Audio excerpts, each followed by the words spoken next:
twasema eko eko. Mungu ulimutuma mwana wako ayateseke, aliteseka kwa ajili yetu. Eko Mungu,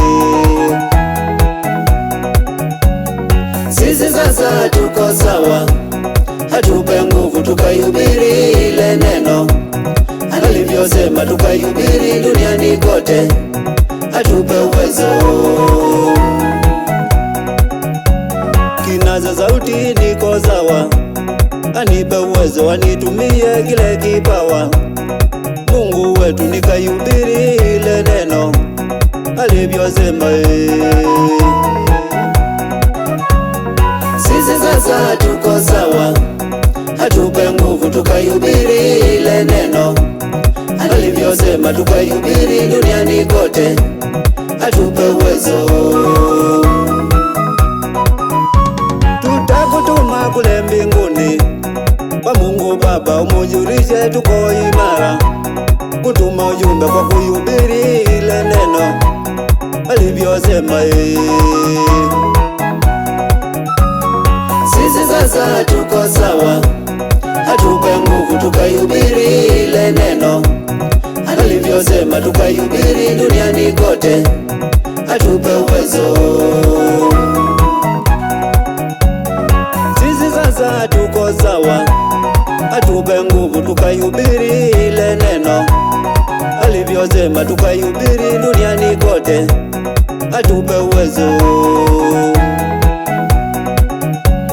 Sisi sasa tuko sawa, atupe nguvu tukahubiri ile neno alivyosema, tukahubiri duniani kote, atupe uwezo.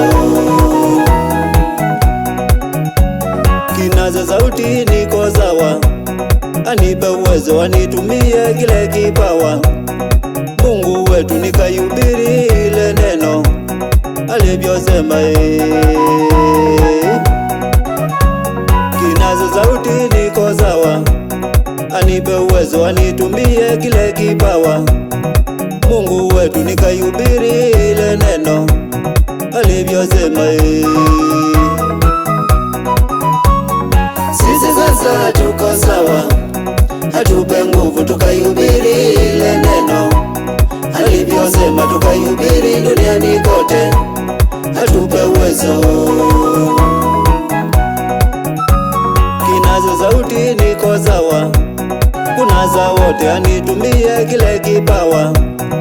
Mungu wetu nikatangaze duniani kote alivyosema.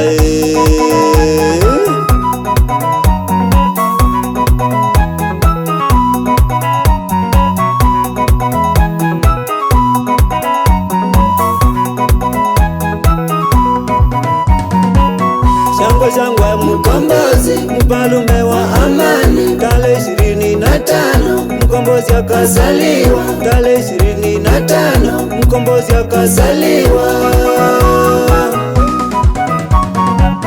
Sayana yalitabiri mkombozi atazaliwa kwenye hori ya wanyama. Tarehe 25 mkombozi akazaliwa kwenye hori ya wanyama. Shangwe shangwe mkombozi, mfalume wa amani. Wacha inuliwe milele, wacha vitina kabisa, wacha inuliwe milele, wacha vitina kabisa.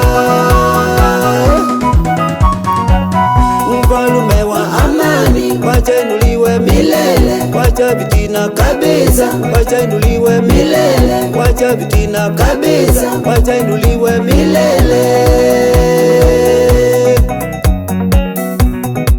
Kuna matumaini ya mti uliokatwa kuchipuka tena, na machipuko yake yatakuwa na nguvu kuliko awali. Ukitaka kujua, soma Ayubu 14 mstari wa 7. Jiwe walilolikataa waashi limekuwa njiwa kula pembeni. Na tuseme ale. Haleluya.